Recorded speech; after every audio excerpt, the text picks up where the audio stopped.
Good morning, y'all. So, the word for this morning is worldly freedom is spiritual bondage. So, I had written this message down a couple months ago, but specifically this morning, my devotional's topic was: is it time to make a change in your environment? And the verse that it came from was Hebrews 12 and 1. And in the New Living Translation, it says, therefore, since we are surrounded by such a huge crowd of witnesses to the life of faith, let us strip off every weight that slows us down, especially the sin that so easily trips us up. And let us run with endurance the race God has set before us. And I've gotten this new book where it translates a lot of scriptures into Greek, which part of the Bible was originally written in. And I'm gonna put the word up above because I don't want to slaughter it. But so easily beset us is this word in Greek. And when you put all of those words together, because it is a three-part compound word, it translates to something that comfortably stands all around you, such as a comfortable environment. And it made me think automatically about where I had come up with this message: worldly freedom is spiritual bondage. That our environment is one of the most toxic things that can hinder us from our purpose, from our walk with God. We have to understand that the things we do, the people we hang with, the places we go are detrimental to our walk with God. It is detrimental to the calling that He has placed on our lives.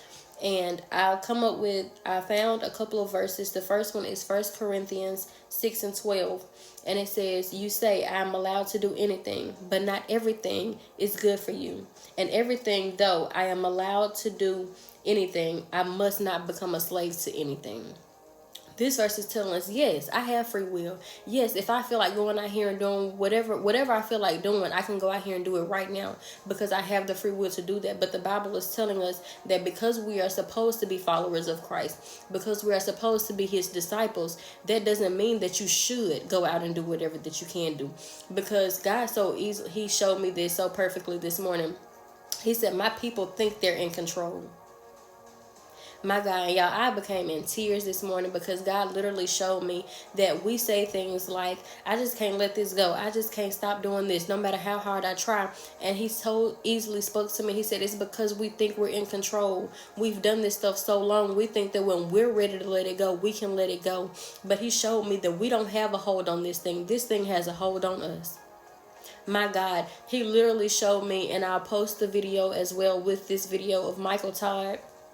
He has on this jacket and he has strings attached to the jacket, and he's saying, no matter how hard I try to go forward, no matter how hard I try to stop doing the things that I've been doing, there is something that is holding me back. And I came to tell somebody this morning that thing is the strategy of the devil.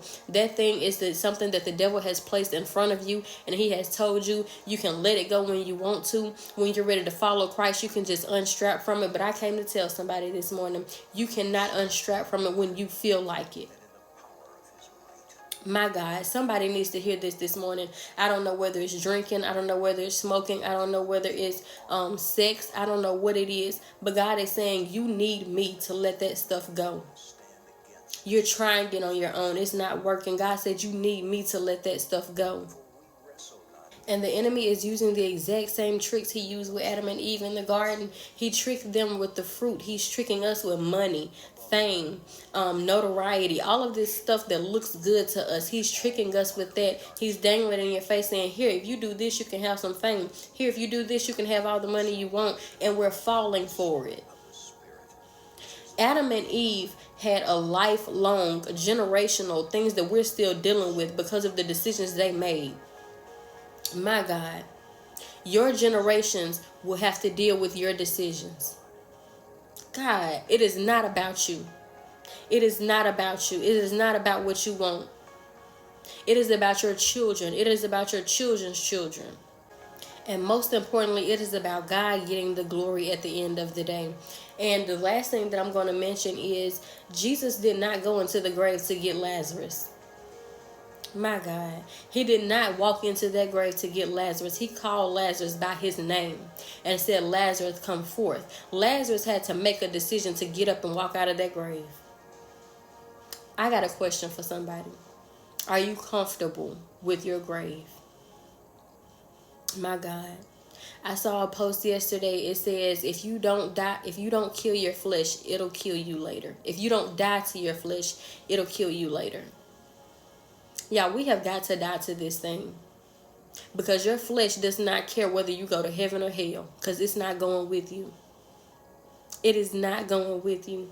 And back to Jesus not going into that grave. If you also want to read it, I put the verse up above. But it says that Lazarus was still wrapped in clothing. My God, it does not matter what you are wrapped up in. It does not matter what has you wrapped up. It does not matter what has you strangled down. God says, when I call you out, you have got to come out. My God, I will give you the strength to walk out. Whatever you have on you, it does not matter. He is He is the King of Kings. He is the Lord of Lords. God says, when I speak, things have to fall off. My God, things have to fall off of you. It does not matter what it is. It does not matter how long you've been in it. It does not matter how long it's been since we talked. If you call up on my name, I will show up for you. Y'all, somebody is in spiritual bondage. Our world is in spiritual bondage. And we need to call upon the Lord. We need to call upon his name so that he can free us from this thing. Because like I just said, your flesh does not care whether you make it into heaven or not. And something that has been irritating and catching the attention of my soul lately is the fact that everybody wants to go to heaven. But nobody wants to live the life that is required to make it to heaven. I'm going to say that again. Everybody wants to make it to heaven, but not everybody wants to live the life that is required to make it to heaven. So I'm going to leave with y'all with this question this morning. Are you living a life that matches your destination? Are you living the life that is matching your destination? My God, y'all take this word and have a blessed day. I love y'all.